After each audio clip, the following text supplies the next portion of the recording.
Chief Medical Officer Chris Whitty. We're entering a new and crucial phase in a fight against coronavirus because the number of cases has gone up 4 times in 4 weeks, and it's once again spreading among the elderly and vulnerable. There are already more COVID patients in UK hospitals today than there were on the 23rd of March when the whole country went into lockdown, and deaths, alas, are also rising once again.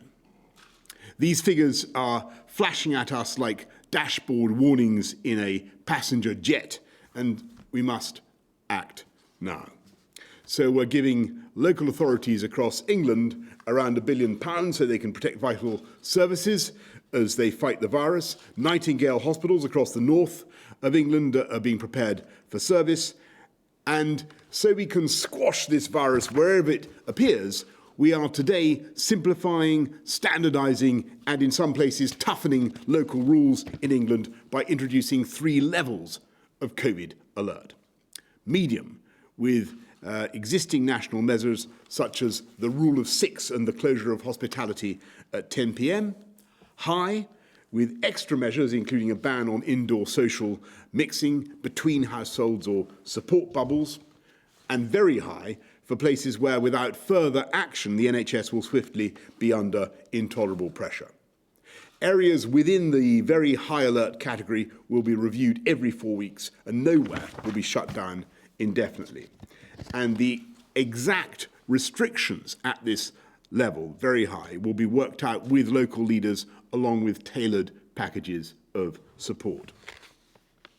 But at a minimum, they will sadly include a ban on all social mixing between households in private places, including gardens, and pubs and bars must close unless they can operate solely as a restaurant serving alcohol only as part of a main meal.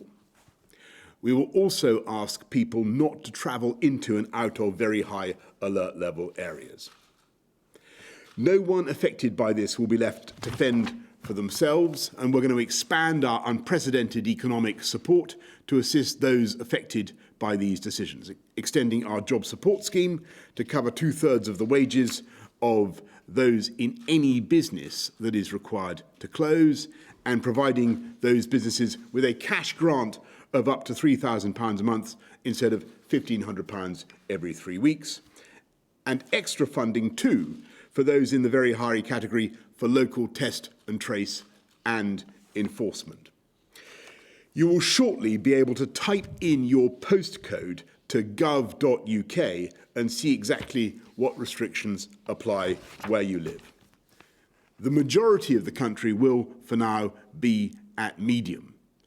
Most areas currently under local intervention will be at high, and Nottinghamshire, including Nottingham itself, East and West Cheshire, and a small area of High Peak, will also move to this level.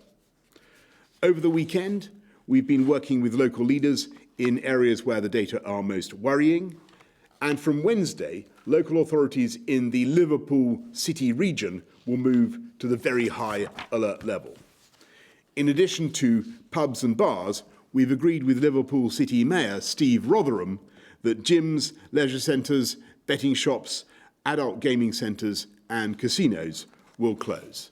We're still working with other local leaders to determine how best to tackle the resurgence of the virus in their areas, but tackle it we will.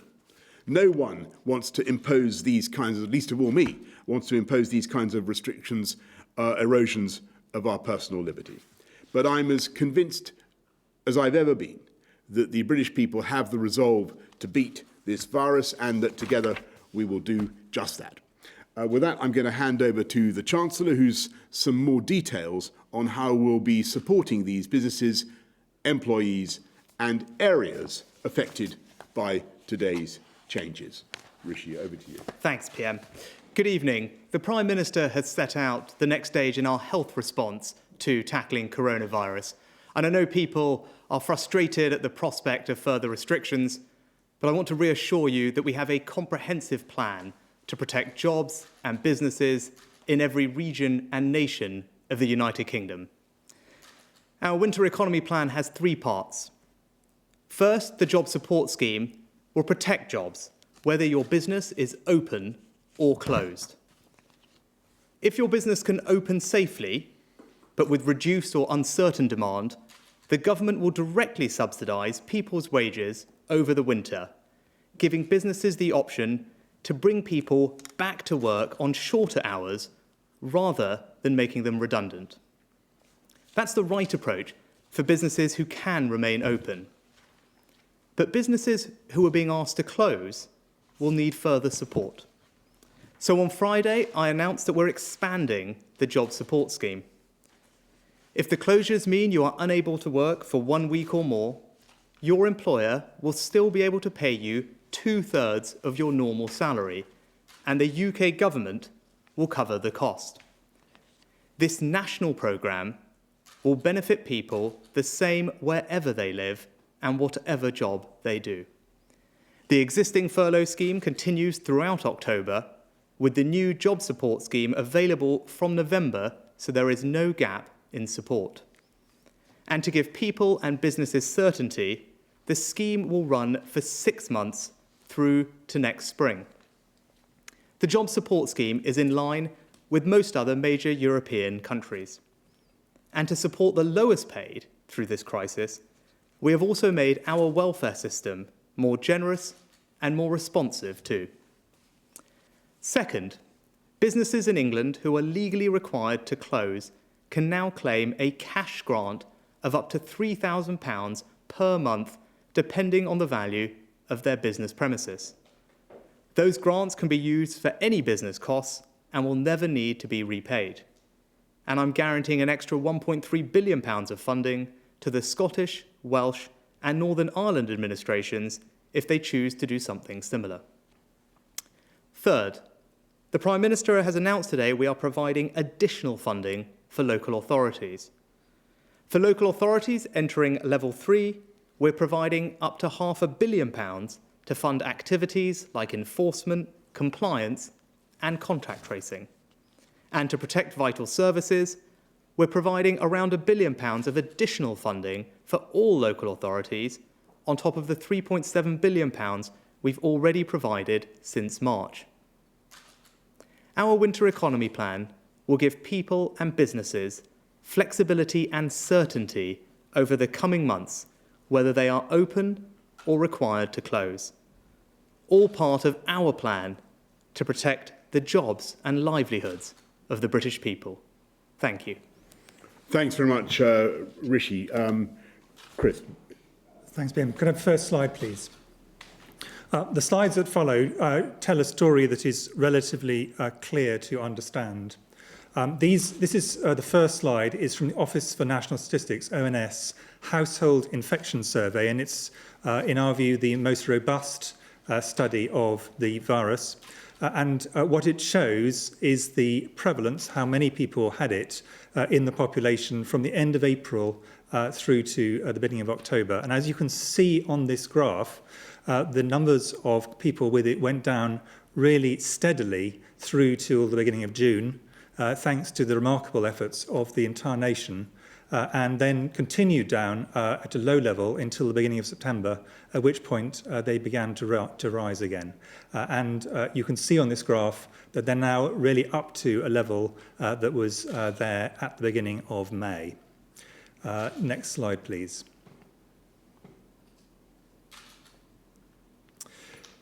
Can you go back one slide, please? If we look at the geographical spread of COVID in the UK, in England, at this point in time, on the left here, we have a map which shows the current prevalence, how many people have got it, and you can see the darker colours, which is where the most transmission is occurring, are very clear on the map on the left. And on the right, what we have is a map which shows the rate of change of this, and the darker colours show the more rapid change.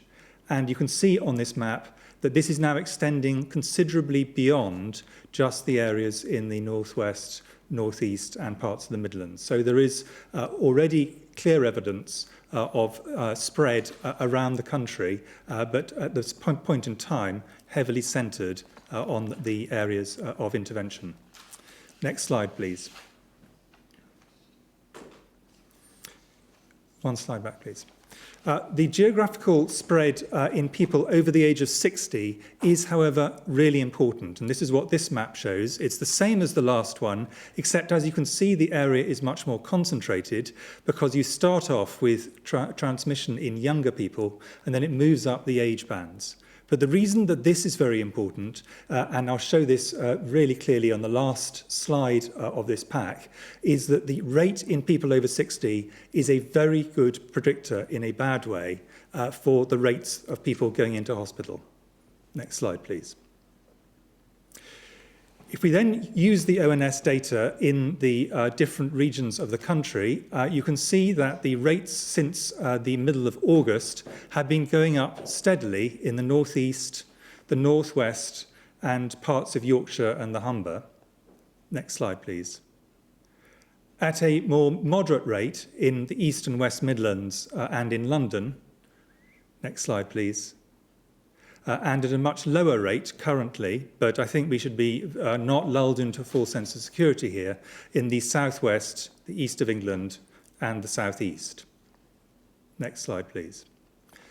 And I think something which has got a lot of traction over the last few days in the press is the fact that there are very variable rates by different age groups. And in blue, light blue, we have those 10 to 19. In reality, this is mainly people over the age of 16, and in green, those 20 to 29. And what we have in these areas is the first rapid rise is in younger people, but then you start to see rises across the entire age group, and illustrated this in the northeast, the northwest, and Yorkshire and the Humber, but the same pattern is being seen at a much lower rate elsewhere in the country.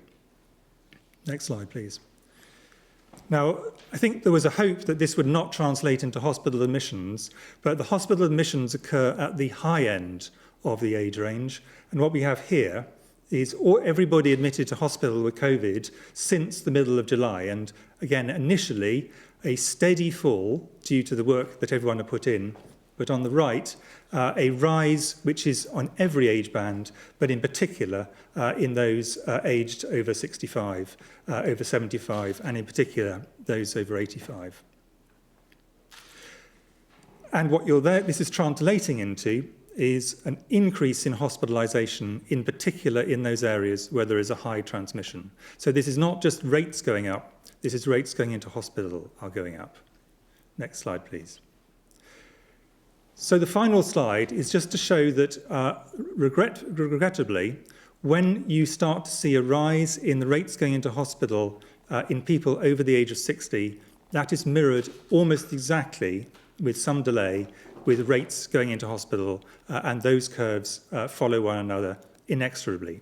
So watching those rates of people over 60 rising in the community will translate into cases in hospital.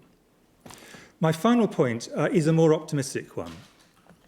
If we had not been doing all the things that everybody is currently doing, if there had not been in every business a real attempt to try and be COVID secure and to limit the amounts of transmission, if people were not seeing fewer numbers of people, which is clearly happening across society, the rates that we're seeing in these graphs would be substantially higher, in my view, and certainly, I think in general, most people's view, significantly higher across the whole country. So what people are doing now are significantly reducing the rates compared to where they would have been, but what we can see is that we need to go further or these rates will continue inexorably to rise. Thank you very much. Thanks very much, Chris. Very, very clear indeed. And let's go first of all to questions from the public. Helen from Derby is on the video. Following your announcement that businesses who need to close during localised lockdowns will receive targeted furlough support for their employees, what support is there for industries like the event sector who, due to government restrictions, have been shut down since March? Well, I should say that all businesses that have been forced to close get the JS, the job support system that Rishi has has announced. But Rishi, why don't you say a bit more about what businesses like the event sector? I mean, you're right, Helen. It's a massive business. I think it's worth about 90 billion to our country. But there's plenty that we're doing to support it. Yeah, thanks, PM, and thanks, Helen. You're absolutely right. We've put support in place since March for across hospitality, leisure and retail through our business rates reduction programme, so people with physical properties are not paying any business rates. Many businesses would have received cash grants of £10,000 or £25,000 at that time. But you're right, there are some sectors which are now not able to trade in the way that they normally would. And for those, what we've put in place is the job support scheme, which allows companies who are open but not trading to benefit from wage support from the government. So they can bring employees back, but not at the same level that they previously had, because the demand is not quite there, the activity is not quite there, and that wage subsidy will help. And that's something we announced a few weeks ago. I think more broadly, there are specific businesses that are being told to close by government, not just now, going forward in this localised way, that have been told to close for a while. Now, if you're in that category, nightclubs being another one, for example, you will be able to benefit from the expansion of the JSS. If you've been told to close in the past and that continues, you will also be eligible for that extra support and those extra business grants. But I'm very sympathetic to your situation and those of other businesses like yours, and we're all keen to try and find a way where we can to get our economy going and get your businesses back to life as well. That's the best way in the long term to try and protect the jobs that your sector has. Brilliant, thanks, Rishi. Let's go to Charlotte from Chesterfield. Charlotte asks, after months apart from our extended families, many people are clinging to hope of having some kind of family Christmas, though understandably not a normal one. What kind of restrictions do you expect over the festive period? Charlotte asks. Well, all I can say, Charlotte, and to millions who are wondering the same question, is that we'll do our absolute best to try to make sure that we get life back to as close to normal as possible for Christmas. But that is going to depend, I'm afraid, on our success in getting this virus down and our ability as a country to follow through on the package of measures. And I've said it before and I've said it again, but it will mean that in those local areas that we've talked about, we're not only going to have to intensify the measures, but we're going to have to enforce generally the social distancing, the rules, the guidance, hands, face, space, get a test if you have symptoms, self-isolate if you're contacted by NHS test and trace. All that basic stuff is essential if we're going to come out of this and allow people to have anything like a normal Christmas. But Chris, is there anything you want to add on that? Thanks very much, Charlotte. Let's go to the media, and first to Laura from the BBC. Thank you very much, Prime Minister. A question for each of you tonight. Prime Minister, you've said many times you want to avoid another national lockdown, but it seems every week you introduce extra rules and cases still rise. Are you just delaying the inevitable? And Chancellor, you encouraged people to go out and spend money when cases were much higher still in the north of England than in the south. How do you now expect workers in pubs and bars in the north of England that have to close to live on 2/3 of their wages when they can't pay 2/3 of their bills? And Professor Whitty, are you confident what's being announced now is really enough to slow the spread of the disease? Can I just lastly ask one of you to explain what people who are really vulnerable, who may have been shielding, should do now, because we haven't heard very much about them today. Okay, well, first of all, Laura, I really hope that we won't have to go back into anything like a national lockdown of the kind that we did in March and April. And I really hope that with the package of measures that we've got, if properly implemented and enforced, we can get the R down. And I just go back to what Chris was saying. These measures do work. I mean, don't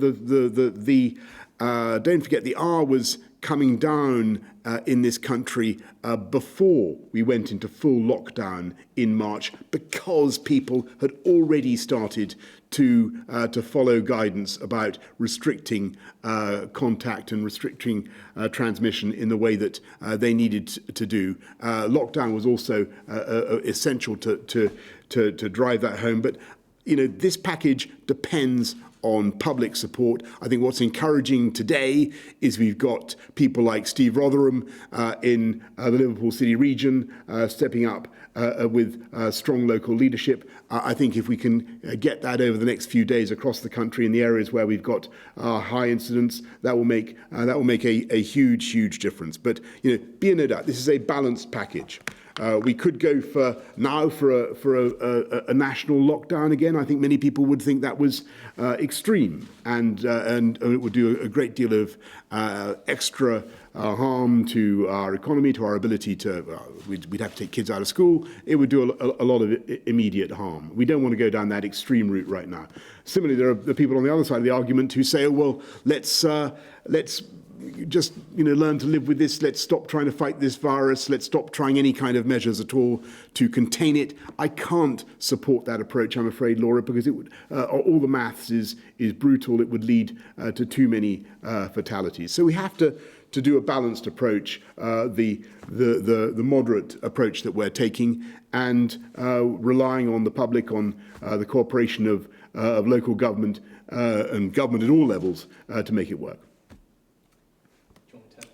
Yes. Laura, you're absolutely right. This is very difficult for people who aren't able to be at work, and that's why throughout this, I think all of us have had that in our heads, and we've tried to protect as many people's jobs and incomes as possible, and that remains at the forefront of our mind as we go through this difficult winter period. With regard to the exact level of support, I think I'd make 2 points, if I may. The first is that at 2/3, we're very much in line with large other European economies who provide similar wage support schemes. France, for example, is 60% or 70%, depending on the sector. Germany's scheme starts at 60% and goes up from there. Spain at 70% and drops down to 50%. I could go on, but you'll get the broad picture is we're very much in line with peers.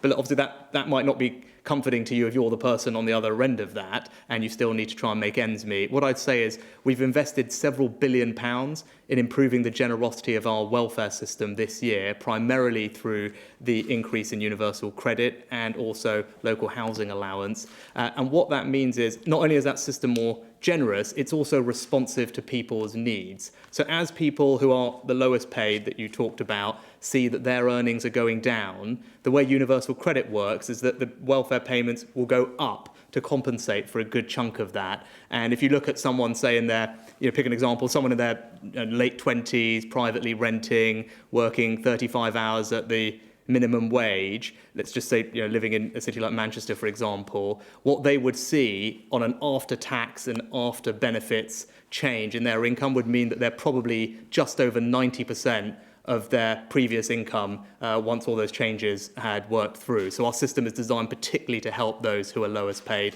to help them get through what we hope is a temporary but no doubt difficult period.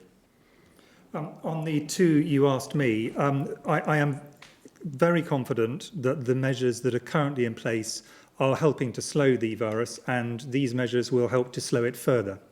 I am not confident, and nor is anybody confident, that the Tier 3 proposals for the highest rates, if we did the absolute base case and nothing more, would be enough to get on top of it. And that is why there's a lot of flexibility in the Tier 3 level for local authorities guided by the directors of public health, who are absolutely superb around the country, to actually go up that range, so that they can do significantly more than the absolute base, because the base will not be sufficient. I think that's very clearly the professional view, but there are quite a lot more additional things that could be done within that with local guidance.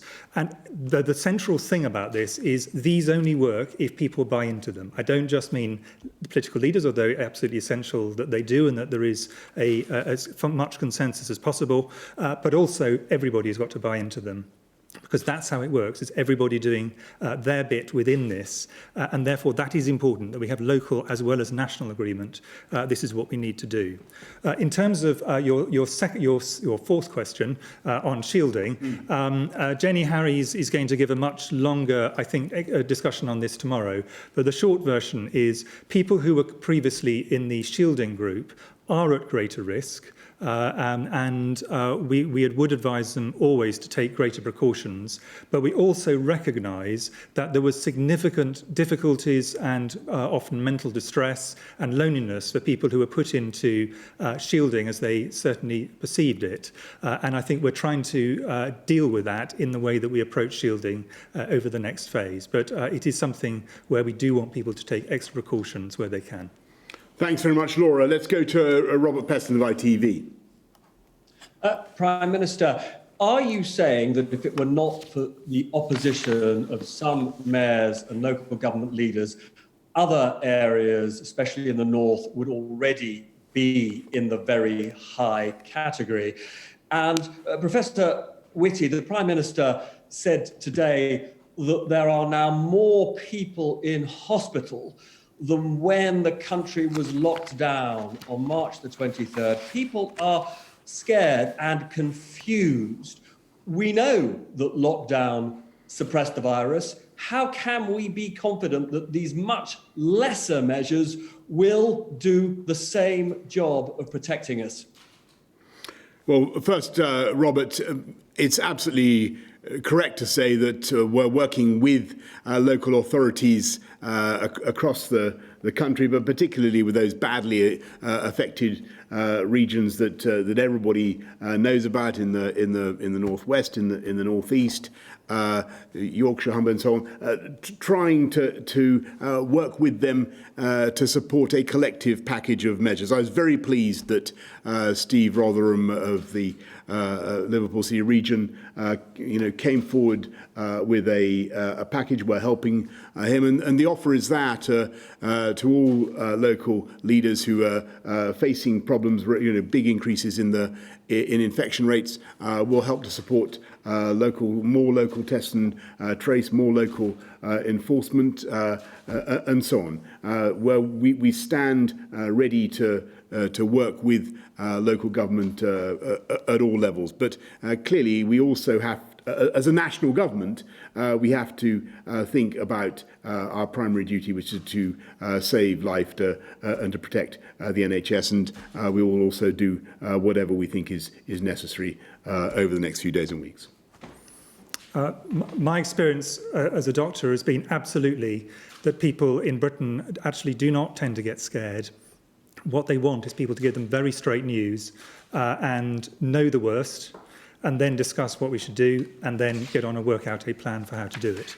Now, in terms of lockdown, as people put it, I mean, lockdown now means a whole bunch of different things in different areas, and we're not talking about the kinds of lockdown there were at the end of March and the beginning of April.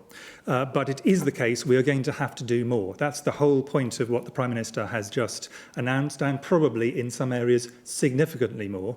And the balancing act here, and in a sense that's reflected by the fact the Chancellor and I are standing here, is doing things which do the things which pull down the virus to the point where the R goes below 1, but with a minimal impact on the economy that you can get away with that. But none of us have any illusions about this, and I would like to be really clear about this, because I think we should not have any illusions. The idea we can do this without causing harm is an illusion. And every country in the world is struggling with this. And I'm confident we will get through it. But it is a balancing act between two harms: a harm for society and the economy on the one hand, and a harm for health on the other hand. And if we damage the economy, we damage long-term health, and if we damage health, we damage the economy and the confidence in the economy. So getting these right is critical, and we're all trying to find the balance, the middle way, really narrow path between these two harms on either side. Accepting whatever we do is not going to be easy. Thanks very much, Robert. Beth Rigby of Sky News. Thank you, Prime Minister. You just said the latest data is flashing at us like dashboard warnings in a passenger jet, and we must act now. And yet the only part of the country today put under these much stricter rules is the Liverpool City region. Why is your rhetoric on this outstripping the reality of the measures you're actually introducing? And is it because you're struggling to take regional leaders with you? And Chris Whitty, some areas like Bradford, where I am now, have been living under restrictions throughout the summer and into the autumn. An analysis from the Labour Party last week showed 19 out of 20 of those areas put into local lockdowns have still not come out of them. What is going on? Were they the wrong restrictions, or are people not following the rules? Well, first of all, Beth, I mean, just really to repeat what I said to Robert, we want to take local authorities with us. That obviously, a local approach can be immensely valuable in enforcement. There's the local knowledge of the area, the places, where the virus may be transmitted. Local activity in closing down people who are transparently breaking the rules. Local enforcement, local test and trace. These can be fantastically powerful, and we want to work with local authorities to deliver this, and that's why we're offering the deals and the solutions that we are. But just to repeat the point I made just now, if we can't get agreement, then clearly it is the duty of national government to take the necessary action to protect the public and to protect public health, and we will. And on Bradford specifically, Bradford actually has shown superb leadership. The local authority has, the directors of public health have, the local NHS have, in the way that they have tackled this. If they had not done so and consistently working with the communities of Bradford, we would be in a substantially worse place than we are at the moment. In terms of what Bradford is trying to do, as every town and city and area of the country is trying to do, is to find this balance between keeping the rates down without doing unnecessary harm to society, to the economy, and to all the other things that in the long run have major implications. And I think they've done a large number of very imaginative things. Yeah. I see no evidence that this is because the people of Bradford are flouting the rules. I think inevitably very occasionally people will, but the evidence over the country as a whole is the great majority of people intend to follow the rules and do follow the rules, because the great majority of people want this to protect their neighbours, to protect their family, and to improve the situation over once we get through the winter, which is going to be difficult, and everybody knows that. Thanks very, very much, Beth. Let's go to Gordon Rayner of the Telegraph. We're just going to pause for a moment there. You can continue to watch live coverage of that Downing Street briefing on the BBC News channel. But now, for those of you who are watching on BBC One, that's it from Downing Street. Bye-bye.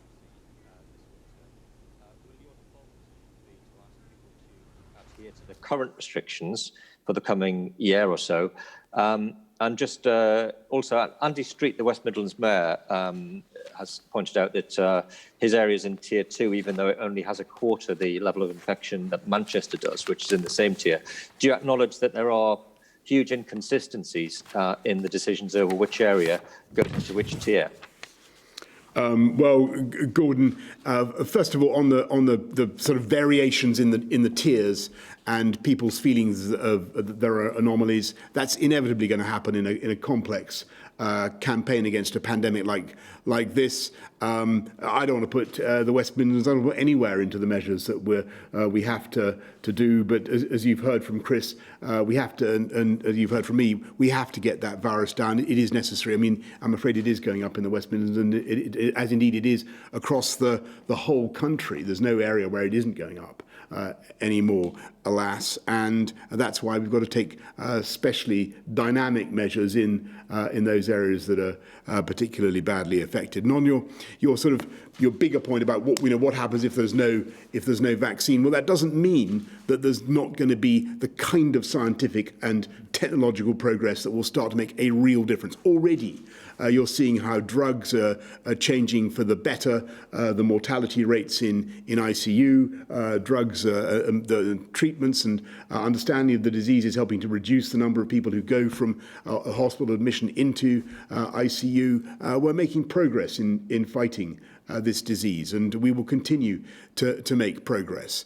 And I have high hopes, as I've said before, that we will get much further on types of mass testing. But for now, I'll hand over to Chris to give a longer term prognosis. But for now, this is the best utensil that we have to fight the virus collectively together. Strong local and national measures combined. I mean, I'm just going to reiterate really even more strongly what the Prime Minister has said. We collectively, humanity has a phenomenal capacity to tackle infectious diseases. Sometimes by vaccine, sometimes by drugs, sometimes by other measures. But our track record on this collectively has been remarkable, and the UK has been one of the leaders in this, and the UK is one of the leaders in a lot of the science that is going on at the moment. So this does not depend on a vaccine. Science will support us from many different directions, and I cannot predict, and no one can predict, what are the combinations of treatments, vaccines, diagnostics and other interventions that we will have available to us. But I am extremely confident that when we go into the next winter, we will do so in a remarkably better place than we do today. Thanks very much, Chris. Thanks very much, Gordon. Helen Pitt of The Guardian.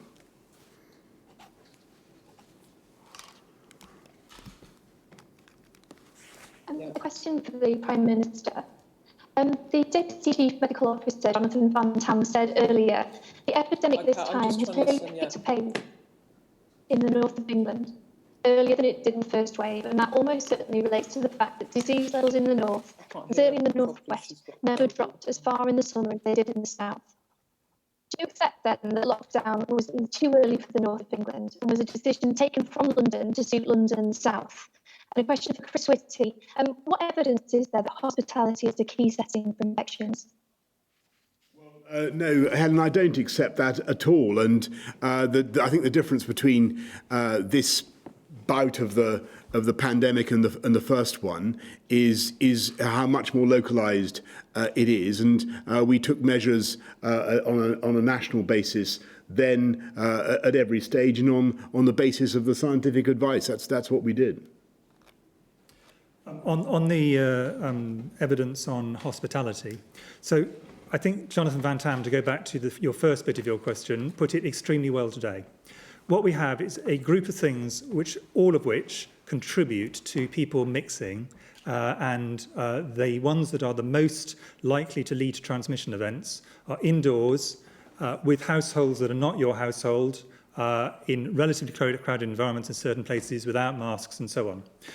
This is true for hospitality, it's true for other sectors as well, but it is one of the areas where around the world there is a view that this is one of the contributors, not the only one of the contributors to this. And that is the reason why the hospitality sector has been involved in restrictions, in some cases very significant restrictions, in multiple countries across Europe and the rest of the world. This is a professional judgment.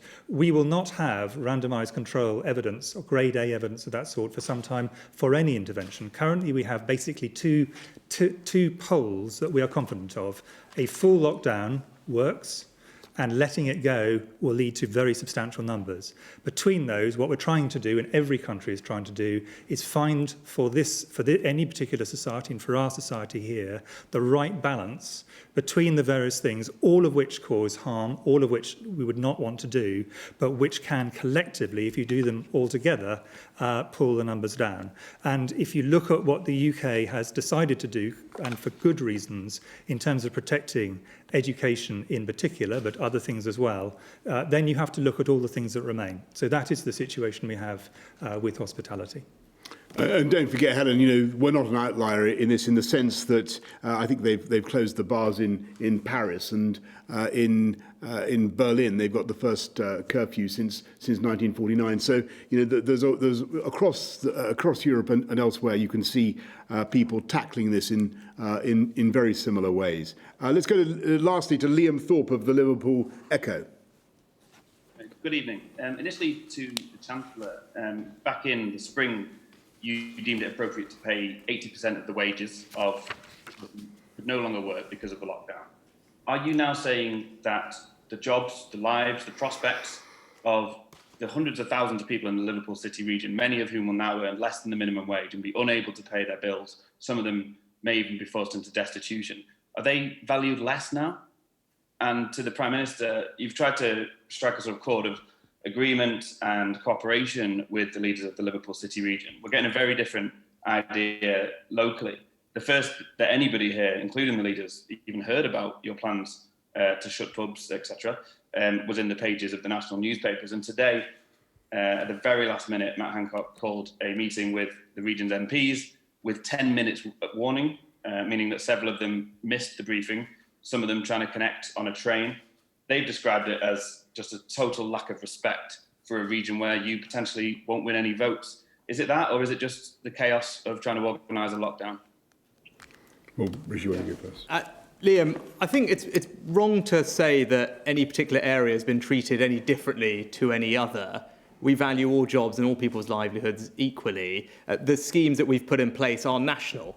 So wherever you happen to be, wherever you live, whatever job you have, that not just regions in England, but wherever you are in the United Kingdom, you'll be treated the same. And this is a national scheme. So if your business happens to be told to close and you work for that business, wherever it is, you will be treated the same. There's no difference in Liverpool or elsewhere as we go through the winter. I think that's the first thing to say.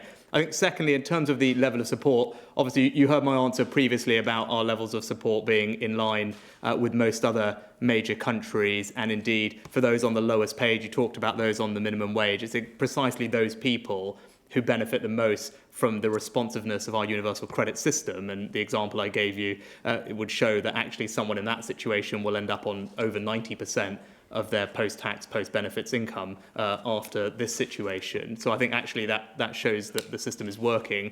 More broadly, we are in a different phase of this now. What in March we thought you remember the original furlough scheme was meant to last for 3 months and obviously has ended up going on for 8 months. Now, we're putting in place support that we believe is both sustainable and affordable for the long term. The scheme, the job support scheme, will start on the 1st of November and it will run all the way through to the spring. We wanted to provide businesses and individuals with that degree of certainty and flexibility to manage through the period. And that's a level of support which I think in absolute terms will protect a lot of people's incomes and livelihoods, but is also sustainable over the medium term. Yeah, thanks. And Liam, just on your point about cooperation with the Liverpool City region, actually, I talked to Steve Rotherham yesterday about what we were doing, and he was at the Cobra meeting today to greenlight the proposals. And my team's been talking to local government across the country for days and days and days, and we will continue to do so, because I do think that the package of measures, if we implement them all, as Chris has said, very effectively, if we implement Tier 3 properly in the way that it needs to be done, I do believe that we can drive the R down in the way that we need to do.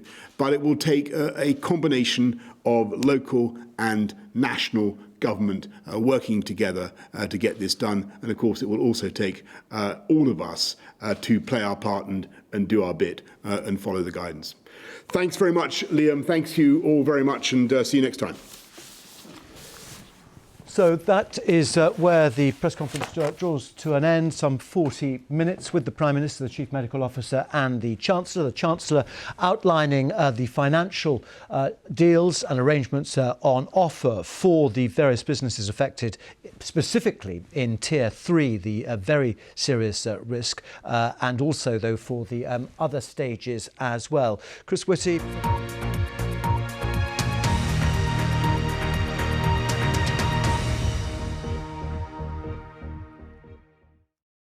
See the headlines as they happen and watch BBC News live in the app and get the full story with bbc.co.uk/news. Follow the story for all the latest with BBC News.